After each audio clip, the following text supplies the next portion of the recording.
नमस्कार दोस्तों, Bharat selection wing लखपड़ा बाग बाराबंकी के ऑफिशियल चैनल पर आप सभी का स्वागत है। डिक्टेशन रामधारी गुप्ता, खंड 2, प्रतिलेखन संख्या 24, स्पीड 60, स्टार्ट होगा 5 सेकंड बाद।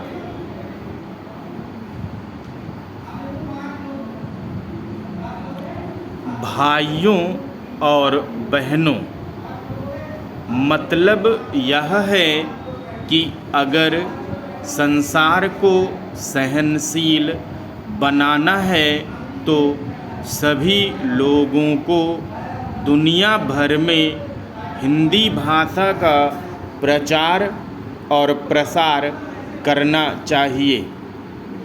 ज़्यादातर व्यापार के लिए कच्चा माल तो किसान ही पैदा करता है, फिर किसान के लिए कृषि अनुसंधान के खर्च में दुनिया भर में कटौती क्यों की जा रही है। कटौती करनी है तो बहुत से और क्षेत्र भी हैं।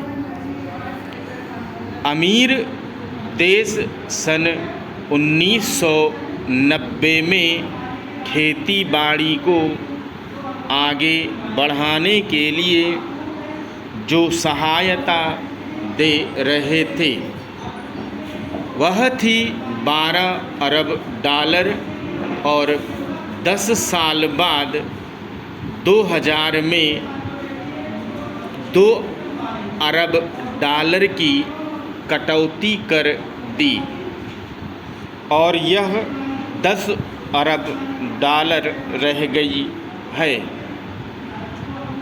तो पूरी दुनिया को खेतीबाड़ी से जोड़ने की ज़रूरत है, तभी ये दुनिया आपस में लड़ना मरना बंद करेगी।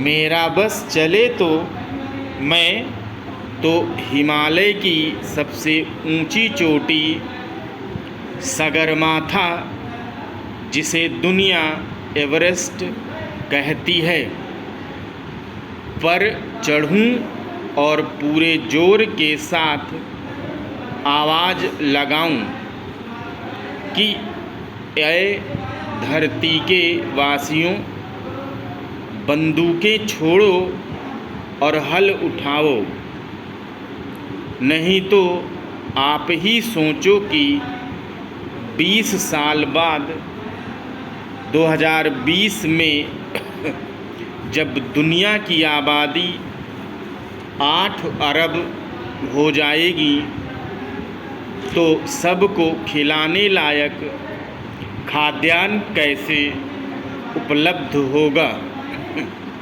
उस समय चीन को भी बाहर से गेहूं मंगाना पड़ेगा।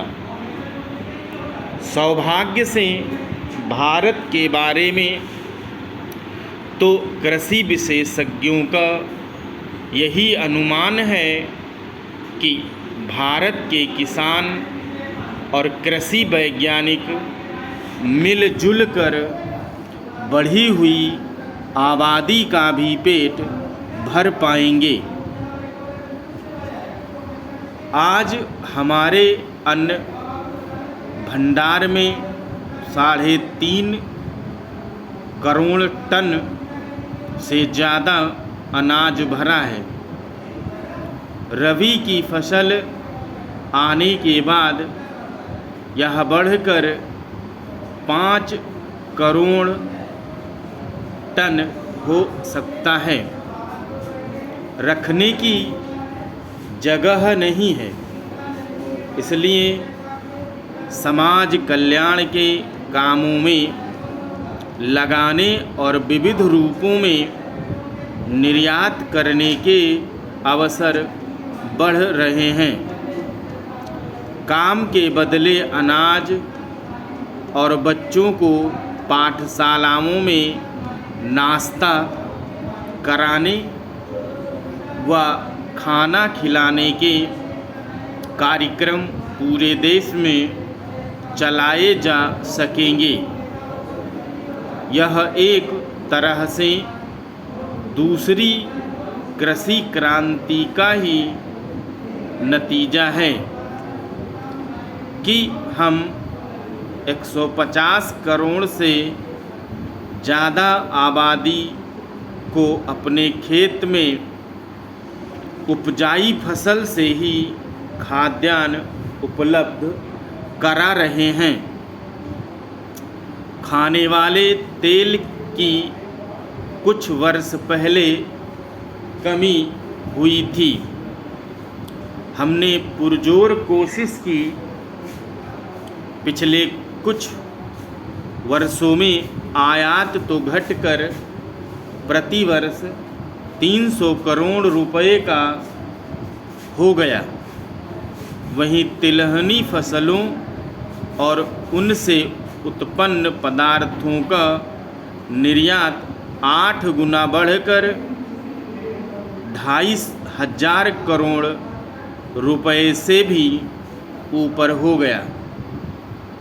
यह सब फल किसानों, वैज्ञानिकों एवं प्रसारकर्ताओं के अथक प्रयास का।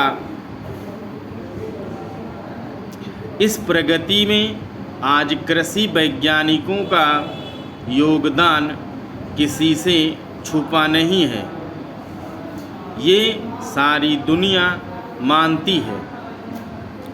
आज भी भूख है, वहाँ लोग भारत की मिसाल देते हैं कि देखो इस महान देश ने भूखमरी की चुनौती का किस तरह डटकर सामना किया।